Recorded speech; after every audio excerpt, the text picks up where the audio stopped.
Well, I mentioned Ken McPeek. He bleeds blue, and he's here with this week's Kentucky Bred Conversation. Kenny, good morning. Good morning. Thorpedo Anna, let's start there. Then I'm going to get to talking to you about your Hall of Fame nomination here in 2025. But Thorpedo Anna, can't wait to see her back in action. You and me both. Yeah, we've been ultra patient with her. She got a little break earlier after Breeders' Cup victory, and we got her all teed up for the Azeri here. Yeah, it's a great spot. I said earlier, it's a great spot to bring her back.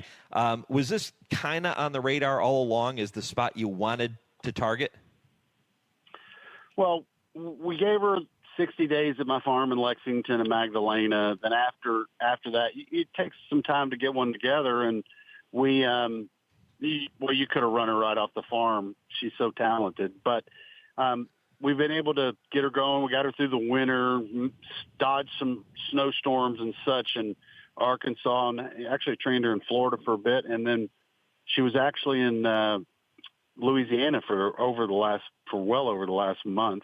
She came up right after that snowstorm that they had down there. But she's done everything right. She's easy peasy to handle. And, I think all systems go. It's kind of up to Brian from this point. Hopefully we have a good trip. You're no stranger to bringing back really good horses and bringing them back for another campaign. You've done it your entire career. When you have a horse of the year like this, is there a little more, I don't know, I hate that word pressure, but I'll use that word anyway. Is there a little more pressure on you and the team? I don't think so. I think it's a real pleasure to have a horse like her. I'll tell you what I think pressure is, and this is something I said years ago. Pressure is having 50 really bad horses or really slow horses in the dead of winter at Latonia or Turfway Park and an owner that won't pay you. That's pressure. Yeah, that's pressure. I've actually been there and had, bad horses and a client that wouldn't pay. And that's, you're waking up every day and you can't pay your bills and you got nothing to look forward to. This is a complete pleasure. I mentioned that when Dale and Tim join me for I Ask, They Answer at the end of the show, we're going to talk about Thorpedo Anna and whether or not it's more likely that she duplicates that incredible campaign she had last year, or if she kind of regresses a little bit, the competition catches up to her and she has a good campaign, but maybe not quite that good. What are you seeing from her, Kenny, that leads you to believe she's going to have a fantastic, maybe even better campaign than last year? Well, if she maintains her 3-year-old campaign form, then she's good. But I'm not going to try to predict it. A lot can happen. Horses get injured, horses get sick. I hope that doesn't happen to her. I hope the fans out there get a chance to really enjoy her for another year. And it's not out of the question that we race her at 5. I've got a notion that's not going to be ruled out yet. I know that Zenyatta ran as a 5-year-old, and I think it would be pretty interesting to allow people to follow her for several seasons, not just 1 or 2. So at this point, we're going to let the ball bounce as it may, and we'll figure all that out here soon enough. What changes have you seen in her from 3 to 4? Not a whole lot of changes. I mean, she's ultra consistent. She's a filly that loves her routine and her habits, and she's not complicated at all. She hasn't met a veterinarian in her life. She loves to eat. She loves to train. I think that our job is to pretty much continue to keep her happy. Kenny, about 2,100 wins in your career. So many of the top races that you've been part of, you've been able to win over the course of your career. Then the news comes this year that you're on the ballot for the Hall of Fame for the very first time. Man, how'd you get the news, and how cool is that? Yeah, I guess I really just worry about it one race at a time. I'm completely honored to be nominated to the Hall of Fame. I'm not sure how all that works on the other side of all that, but there's some fantastic horsemen that have been in there that I've known, and there's other guys that are on the ballot this year that I have a huge amount of respect for. It's something that pleasantly really pleased with. I mean, and it's to get in there, before too old to appreciate it. It'd be good. Did somebody call you and tell you, hey, Kenny, you're on the ballot this year, or did you have to read it in a press release?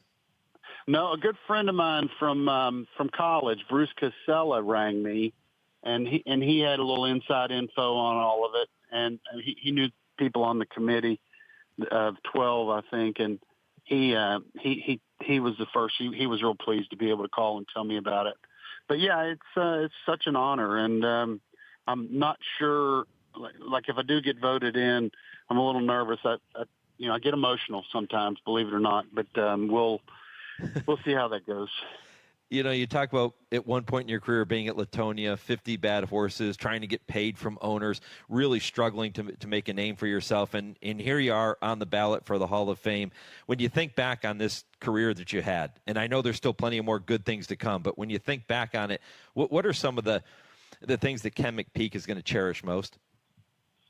I think I cherish finding good horses at auction. I still do. I don't think that training racehorses is rocket science. I think finding good horses to train is rocket science. And nobody gave me a padded budget. I always had to find the better horse for the modest price. And I think that's what I'm most proud of is finding horses like Swiss Skydiver and Curlin and Take Charge Lady, Repent.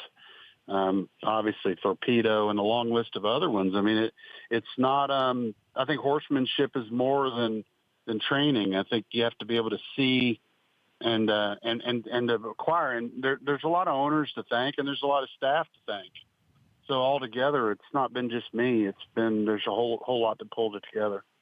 Yeah. Well, you say that training racehorses isn't really rocket science, but man, there's a lot of people out there who have tried to do it over the years and they can't do it at the Hall of Fame level you have. So you're doing something right, my friend.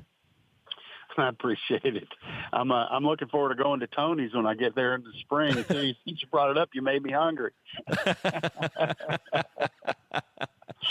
Yeah, well, listen, Kenny, I appreciate the visit here. I know you've got some things to get to, so I'll let you go. But again, congratulations on that Hall of Fame nomination. I think that's just spectacular and very, very well deserved. And good luck with Thorpedo, Anna, all the horses that you're going to be running over the next several weeks and beyond. All the best, my friend. Thank you. Appreciate all your hard work promoting the game. All right, Ken McPeek with this week's Kentucky Bred conversation, and somebody who just absolutely loves racing in Kentucky. He bleeds blue through and through, and that Kentucky Bred conversation always brought to you by the Kentucky Thoroughbred Breeders Incentive Fund. First implemented in 2005, the KTBIF has provided more than $250 million to breeders of Kentucky Breds, winning eligible races worldwide. How about this? In 2024, Kentucky Breds won 72% of greatest stakes races in the United States, including the 3 legs of the Triple Crown with 3 different horses. Kentucky Breds captured 10 Eclipse Awards, led by Horse of the Year and champion 3-year-old filly Thorpedo Anna, and were named Co-Longines World's Best Racehorses with City of Troy and Laurel River.